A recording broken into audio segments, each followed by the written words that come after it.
नमस्कार। अपनी हिंदी क्लास में बच्चों आपका हार्दिक स्वागत है। मैं आपकी शिक्षिका प्रीति गर्ग प्रत्यय सीरीज़ के वीडियोस में आज एक और वीडियो लेकर आई हूँ जो आपके लिए बहुत ही लाभकारी है। अक्सर परीक्षा में आपसे पूछे जाते हैं ऐसे शब्द प्रत्यय के प्रश्न के अंतर्गत कि ऐसे शब्दों में से आपको मूल शब्द और प्रत्यय को अलग करना है और बच्चे करते हैं गलती, क्योंकि उन्हें वो समझते हैं कि प्रत्यय ऐसा शब्दांश है जो किसी शब्द के पीछे लगता है और हमें बस मूल शब्द से पीछे लगने वाला जो शब्दांश है उसको अलग करना है और हमको बाकी जो हिस्सा है शब्द का उसको मूल शब्द के रूप में लिख लेना है। और यही गलती आपके ऊपर भारी पड़ती है और आपके कट जाते हैं नंबर। एक उदाहरण के माध्यम से मैं आपकी गलती बताती हूँ कि आप लोग करते क्या हैं। अब देखिए, यहाँ पर मेरे पास एक शब्द है गायिका, ठीक है। अब क्या होगा इसमें अगर पूछा जाए कि इसका मूल शब्द क्या है और प्रत्यय क्या है, अलग कीजिए, तो बच्चों ने थोड़ा तो अकल लगाई। उनको लगा है कि गायिका है और या पे छोटी ई की मात्रा है और का पे आ की मात्रा है और हमने पढ़ा भी है इका नाम का एक प्रत्यय होता है, ठीक है। और हमने उसको ऐसे लिख दिया कि इसका प्रत्यय तो हमने निकाल के अलग कर दिया इका, जो कि बिल्कुल सही है। और इसका मूल शब्द, अब उन्होंने और इजी मेथड अपनाया। मूल शब्द क्या किया, गायिका में इका प्रत्यय निकल गया तो जो बाकी बचा हिस्सा बचा गाय, वो उन्होंने मूल शब्द में लिख दिया। गाय में इका प्रत्यय लगेगा तो क्या बन जाएगा, गायिका। ऐसा करके उन्होंने लिख दिया और एग्जाम में ये जो आपका मूल शब्द वाला पोर्शन है वो क्या हो गया, गलत हो गया। क्यों? क्योंकि गायिका में गाय मूल शब्द नहीं है, ये ध्यान रखिएगा। जैसे मैंने आपको उपसर्ग में बताया था ना कि उपसर्ग लगकर जो शब्द बनते हैं वो मूल शब्द से मिलते जुलते ही बनते हैं, तो ये नियम प्रत्यय में भी लागू होता है कि जो प्रत्यय से बनकर शब्द आते हैं वो मूल शब्द के अर्थ से मिलते जुलते होते हैं। अब आप देखिए, ये गायिका तो आपके पास शब्द है जो प्रत्यय विधि से बनकर आया है, बट उसका मूल शब्द गाय कैसे हो गया? गाय तो हो ही नहीं सकता, गाय तो काऊ जानवर है, तो गाय का गायिका तो बन ही नहीं सकता। तो इसका मूल शब्द होता क्या है, बस यही इस वीडियो का पर्पस है, बताने का कि मैं ऐसे कुछ शब्द लेकर आई हूं जो एग्जाम में आते हैं, आपकी परीक्षा में पूछे जाते हैं कि इनका मूल शब्द बताओ, और आप प्रत्यय तो निकाल देते हैं लेकिन मूल शब्द बताने में आप गलती कर देते हैं और वहीं आपके नंबर कट जाते हैं। तो इस उदाहरण से हमने देखा कि यहाँ पर इका प्रत्यय तो सही है लेकिन इसका जो ये मूल शब्द है वो क्या होगा, वो होगा गए। ये गए में इका प्रत्यय लगाया तो बन गया गायिका। गए मतलब होता है गाना, ठीक है। तो यहाँ पर गाने से रिलेटेड है गए शब्द, तो यहाँ पर गए में हमने इका प्रत्यय लगाया तो गायिका बनकर आया। अब देखिए, इसका जो मूल शब्द है गए, जिसका मतलब होता है गाना, गीत से रिलेटेड, सिंगिंग से रिलेटेड शब्द है ये, तो उसका तो मूल शब्द प्रत्यय से बना हुआ शब्द तो गायिका ही आएगा ना। ऐसा तो है नहीं कि गायिका इका हो जाएगा, ऐसे तो होगा नहीं। इसी तरीके से यदि हम गायक लिखते, यहाँ पे शब्द गायक होता तो वो क्या हो जाता, गए उसका मूल शब्द होता और अक उसका प्रत्यय हो जाता, गायक। तो आप हमेशा ध्यान रखिए कि मूल शब्द निकालते हुए आपको क्या रखनी है, सावधानी बरतनी है कि मूल शब्द कैसे निकालेंगे। और मूल शब्द निकालने का एक बहुत ही सरल मेथड, एक ट्रिक है, वो मैं आपको अगले जो शब्द हैं उनमें मैं बताऊंगी। अब अगला शब्द है खिलाड़ी। खिलाड़ी में भी बच्चे यही गलती करेंगे, इसका प्रत्यय तो निकाल देंगे, इसका प्रत्यय तो आपने निकाल दिया बड़े आराम से आड़ी, क्योंकि प्रत्यय निकालना तो आप सीख गए। जो मैंने आपको लास्ट वीडियो बताया था प्रत्यय लगाने के नियम कि किस तरीके से हम प्रत्यय लगाते हैं, उसके अकॉर्डिंग आप प्रत्यय लगाना सीख गए, प्रत्यय पहचानना सीख गए। बट आप मूल शब्द अभी भी आप गलती करते हैं। अब देखिए, यहाँ पर अगर खिलाड़ी है तो आप लोगों में से बच्चे गलती करते हैं, क्या करते हैं, इसका मूल शब्द लिख देते हैं खिल, है ना, क्योंकि खिल का में आड़ी प्रत्यय लगाया तो बन गया खिलाड़ी। बहुत आसान है, क्योंकि यहाँ पर जो मैंने नियम बताया था कि मूल शब्द का अंतिम वर्ण को हटाकर प्रत्यय खुद लग जाता है, तो यहाँ पर तो ये नियम काम कर रहा है, तो इसका मतलब सा खिल ही होना चाहिए। लेकिन यहाँ पर खिलाड़ी शब्द में मूल शब्द खिल नहीं होगा। यहां पर मूल शब्द क्या होगा? अब देखिए कैसे पहचानेंगे मूल शब्द। अब खिलाड़ी के शब्द के अर्थ में ही इसका मूल शब्द छुपा है। खिलाड़ी होता कौन है? किसको हम खिलाड़ी कहते हैं? हम उसको खिलाड़ी कहते हैं जो कि खेलता है, खेल खेलने वाला खिलाड़ी होता है। तो यहां पर इसका मूल शब्द क्या आ जाएगा? खेल। इसका मूल शब्द होगा खेल। खेल में हमने आड़ी प्रत्यय लगाया तो बन गया खिलाड़ी।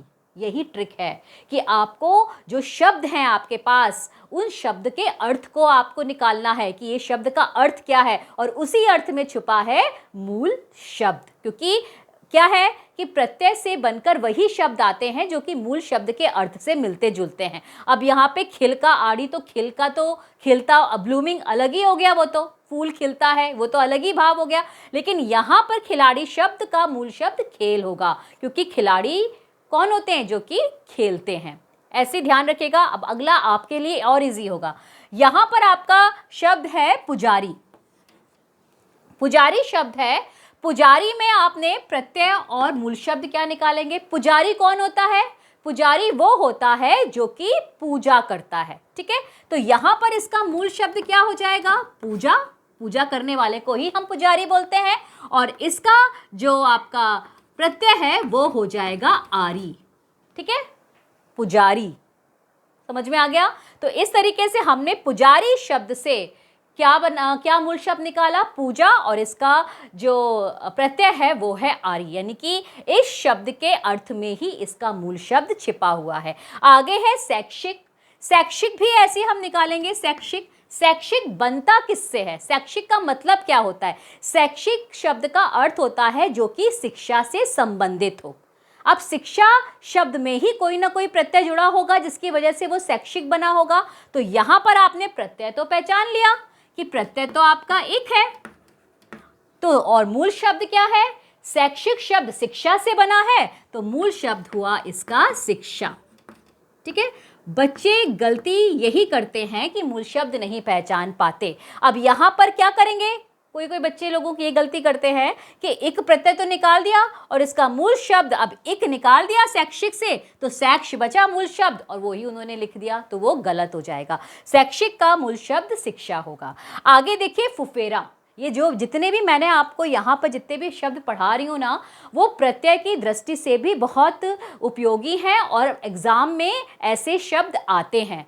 हमेशा ध्यान रखिए, मैंने उपसर्ग सीरीज के वीडियोस में भी बताया था बच्चों कि परीक्षक को मज़ा आता है आपको भ्रमित करने में, आपको थोड़ा सा परीक्षा में परेशान करने में, जिससे कि उसको पता चले कि आपको पूरा कॉन्सेप्ट समझ में आया है कि नहीं आया। तो वो ऐसे ही शब्दों का, ऐसे ही उपसर्ग और प्रत्ययों का चुनाव करता है आपका, आपके ज्ञान को, आपके कॉन्सेप्ट जितना आपने समझा है उसको निकालने के लिए कितना आपने समझा है। तो यहाँ पर जितने भी ऐसे शब्द और प्रत्यय, शब्द तो मैंने उदाहरण के रूप में लिखे हैं आपको समझाने के लिए, जितने भी आप प्रत्यय देख रहे हो ना, वो अक्सर आपकी परीक्षा में पूछे जाते हैं। यही नहीं पूछे जाते, अक्सर ये आपकी परीक्षाओं में इस तरह के प्रत्यय पूछे जाते हैं। आगे देखते हैं फुफेरा। अब फुफेरा में भी देखिए आप, फुफेरा शब्द का अर्थ निकालिए। ठीक है, फुफेरा शब्द का अर्थ निकालेंगे तो फुफेरा कौन होते हैं? फुफेरा होता है जो फूफा के रिश्ते से संबंधित होता है। जैसे कोई आपके फूफा जी हैं, उनका जो आपका उनका बेटा होगा, आप उसके लिए बोलेंगे फुफेरा भाई है। इंग्लिश में तो उसके लिए एक शब्द बना है कजिन, जो सबके लिए लागू होता है, बट हम हिंदी में उसको फुफेरा, ममेरा, चचेरा करके बोल सकते हैं। तो यहाँ पर जो फुफेरा शब्द है वो आया है फूफा से। तो अब आया फूफा से है तो इसका मूल शब्द क्या हुआ? इसका मूल शब्द हुआ फूफा। ठीक है, अब फूफा तो निकल गया। अब यहाँ पर प्रत्यय क्या लगा है? प्रत्यय लगा है आपका एरा। ठीक है, तो एरा प्रत्यय अगर फूफा शब्द में लगेगा तो बनेगा फुफेरा। ठीक है, एरा ही लगा है यहाँ पर। आप फूफा में आपने यहाँ पे एक ही छोटी एक की मात्रा है, रा है, तो वही आपका प्रत्यय है, एरा प्रत्यय। आगे है आपका कमाऊ। कमाऊ में भी देखिए, कमाऊ कौन होते हैं? किसको हम बोलते हैं कमाऊ? ठीक है, अब इसमें भी इस शब्द में भी बच्चे बहुत गलती करते हैं। इस शब्द में बच्चे इसलिए गलती करते हैं क्योंकि ये इनको बहुत आसान लगता है। इसका उन्होंने प्रत्यय तो निकाल दिया आऊ, अब यहाँ पर क्या बचा? आऊ प्रत्यय निकल के कम बचा शब्द। अब बस कम इसका मूल शब्द लिख देंगे, कम इसका मूल शब्द है और आऊ इसका प्रत्यय है, लेकिन गलत है ये, कम इसका मूल शब्द नहीं होगा। कमाऊ कहते किसे हैं? कमाऊ वो होता है जो कि काम करता है, काम करके पैसे कमाता है, यानी कि जो कमाने वाला, काम करने वाला होता है वही कमाऊ होता है। अब आप देखिए, अब यहां पर इसका मूल शब्द क्या हुआ? इसका मूल शब्द हुआ आपका काम। काम में हम आऊ प्रत्यय लगाएंगे तो बन जाएगा क्या? कमाऊ। जो कि काम करने वाला होता है वो कमाऊ होता है, ठीक है? जो कमाता है, कमाऊ, काम करके जो कमाता है वो कमाऊ होता है। फिर आगे है आपका इसका मनौती।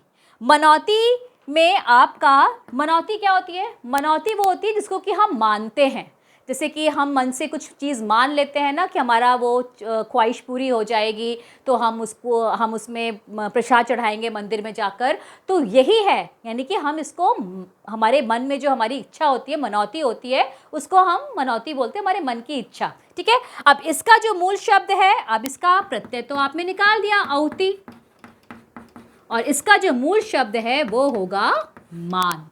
मान इसका मूल शब्द होगा और इसमें आपका प्रत्यय लगा है औती। ऐसे ही बचपन, बचपन में भी बच्चे गलती करते हैं। बचपन में इसका आप प्रत्यय तो अलग निकाल देते हैं बच्चे, और बचा शब्द बच, तो बच लिख देते हैं, लेकिन ये गलत है। बचपन होता क्या है? बचपन उसको बोलते हैं जब हम बच्चे होते हैं ना, तो हमारा बचपन होता है। अब आप उसी से निकालिए कि बचपन शब्द किससे बना? बचपन शब्द बना बच्चे से, तो यहां पर इसका जो मूल शब्द हुआ वो होगा बचपन। बचपन में हम, बच्चा, बच्चा में हम पन लगा देंगे प्रत्यय, तो बन जाएगा बचपन। इस तरीके से हमने देखा कि बचपन जो मूल शब्द है उसका जो बचपन जो शब्द बनकर आया प्रत्यय से, उसका जो मूल शब्द है वो इसके अर्थ में ही छुपा हुआ है कि यहाँ पर बच्चा इसका अर्थ हुआ और पन इसका बच्चा इसका मूल शब्द हुआ और पन इसका प्रत्यय हुआ, ठीक है? आगे बढ़ते हैं। सुनार। सुनार में भी क्या होगा? सुनार हम किसको कहते हैं? सुनार, सुनार हम उसको बोलते हैं कि जो कि सोना यानी कि ज्वेलरी, सोने के आभूषण बनाने का काम करता है। तो सुनार शब्द से क्या निकल कर आया कि जो सोने के आभूषण बनाता है वो होता है सुनार। अब यहाँ पर फिर मूल शब्द क्या हुआ? यहाँ पर आपका मूल शब्द हुआ सोना और प्रत्यय हुआ आर। आर प्रत्यय को जब हमने सोना शब्द में लगाया तो बन गया सुनार, ठीक है? उसके बाद यहां पर आया नीलिमा। नीलिमा जो भाव है वो किससे आता है? वो नीले रंग से आता है। तो यहां पर मूल शब्द क्या हुआ? यहां पर मूल शब्द हुआ नीला और इसका प्रत्यय हुआ इमा। नीला, नीला में हमने इमा प्रत्यय लगाया तो बन गया नीलिमा। फिर है खटास। खटास के शब्द में भी इसके अर्थ में मूल शब्द छिपा हुआ है। खटास किसमें होती है? जो कि खट्टी चीजों में खटास होती है। तो इसका मूल शब्द क्या निकल कर आएगा? मूल शब्द होगा इसका खट्टा। खट्टा में हमने आस प्रत्यय जोड़ा तो बन गया खटास। फिर है खिलौना। खिलौना देखिए, खिलौना में प्रत्यय क्या है और मूल शब्द क्या है? खिलौना किस काम आता है? खिलौना खेलने के काम आता है। खिलौना शब्द के अर्थ में खेल छुपा हुआ है, यानी कि खेलने वाला जो एक वस्तु होती है उसे हम खिलौना बोलते हैं। तो यहाँ पर इसका मूल शब्द क्या हुआ? खेल, और औना इसका प्रत्यय हुआ। औना, औना प्रत्यय को खेल में जोड़ देंगे तो बन जाएगा खिलौना। बिटिया। अब बिटिया शब्द में इसका मूल शब्द क्या है? बिटिया किससे बना है? किसको हम बोलते हैं बड़े प्यार से? बिटिया, ये मेरी बिटिया है, ये मेरी बिटिया है, हम बेटी को बोलते हैं। तो इसका जो मूल शब्द आएगा वो होगा बेटी, और बेटी में इया प्रत्यय जोड़ देंगे तो बन जाएगा बिटिया। अब आप सोच रहे होंगे कि इया तो निकल गया तो इसका मूल शब्द बिट होना चाहिए, तो बिट तो कोई शब्द ही नहीं होता। तो यहाँ पर क्या है? बेटी में इया जोड़ने से क्या बना है? बिटिया। दयालु। दयालु भी ऐसे। दयालु कौन होते हैं? दयालु वो लोग होते हैं जो कि दया दिखाते हैं। तो यहाँ पर मूल शब्द हुआ आपका दया, और इसका जो प्रत्यय हुआ वो हुआ आलू, दयालु। जो कि दया दिखाने वाला, दयालु हो गया, कृपालु हो गया, इस तरह के जो शब्द होते हैं वो उसमें, यानी कि कहने का मतलब ये है, ये एक ट्रिक है कि हम कैसे प्रत्यय शब्द में से, प्रत्यय से बने शब्दों में मूल शब्द अलग करेंगे। उनका तरीका ही ये है कि जो शब्द बनकर आया है ना, जो शब्द है आपके पास, उसका आप अर्थ देखो, उसका अर्थ क्या है, उसके अर्थ में ही उसका मूल शब्द छिपा हुआ है। मोटापा, मोटापा का मूल शब्द क्या है? मोटापा किसके पास मोटापा होता है? मोटापा उसके पास होता है जो मोटे होते हैं। तो यहाँ पर मोटापा का जो मूल शब्द है वो हुआ मोटा और इसका प्रत्यय हुआ आपा, मोटापा। ठीक है। दड़ियल, दड़ियल, सड़ियल, मरियल, ये ईयल प्रत्यय भी बहुत इंपॉर्टेंट है, एग्जाम में आता है। अब दड़ियल कौन होता है? दड़ियल वो होता है जिसके बियर्ड होती है, यानी कि दाढ़ी होती है। तो दाढ़ी रखने वाले को हम क्या बोलते हैं? दड़ियल। तो यहाँ पर मूल शब्द क्या हुआ? इसका मूल शब्द हुआ दाढ़ी और इसका प्रत्यय हुआ ईयल। ठीक है। तो इन उदाहरणों के माध्यम से बच्चों हमने देखा कि किस प्रकार जो मूल शब्द निकालते हैं उसकी एक छोटी सी आसान सी ट्रिक होती है कि जो शब्द आपसे पूछा गया है कि इसमें से मूल शब्द और प्रत्यय अलग करो और उस शब्द का आप अर्थ ढूंढो कि वो अर्थ क्या होता है उसका, और उसी अर्थ में उसका मूल शब्द छिपा हुआ है। और जितने भी मैंने आपको प्रत्यय बताए हैं वो ऐसे प्रत्यय हैं जिनमें वो नियम लागू होता है जो कि मैंने बताया था कि मूल शब्द का जो आखिरी वर्ण है उसको हटाकर प्रत्यय खुद लग जाता है। तो यहाँ पर वो ही नियम लागू हुआ है, जो एक प्रत्यय वाला नियम बताया था वो ही नियम यहाँ पर लागू हुए हैं और उनसे ये शब्द आपके बने हैं। तो आशा है आपको ये वीडियो अच्छा लगा होगा, आपके काम का होगा। आप जब भी एग्ज़ाम में कभी भी आपको शब्द से मूल शब्द और प्रत्यय अलग करने को आए और ऐसे कंफ्यूजिंग शब्द हों, ऐसे क्या, कैसे भी शब्द हो, तो हमेशा उन शब्दों के अर्थ पर जाइए कि उन शब्दों का अर्थ क्या है। आपको अर्थ अगर समझ में आ जाएगा तो आपको मूल शब्द भी समझ में आ जाएगा कि इसका मूल शब्द क्या है। तो आप इस तरीके की गलती नहीं करोगे, गाय में एका जोड़ दिया तो गायिका बन गया, ऐसी गलती नहीं करोगे आप समझ जाओगे कि गायिका वो होती है जो कि गीत गाती है, और गीत गाना यानी कि गए शब्द ऐसा है जो कि गाने से संबंधित है। तो इस तरीके से हमने जाना कि कैसे हम इस छोटी सी ट्रिक के माध्यम से जो परीक्षाओं में गलती करते हैं उससे हम बच सकते हैं। तो कृपया आप मेरे वीडियो को लाइक कीजिए, सब्सक्राइब कीजिए, शेयर कीजिए और ऐसे ही वीडियो का, इस लाभकारी वीडियोस का आप लाभ उठाते रहिए और पढ़ते रहिए अपनी हिंदी। Thank you.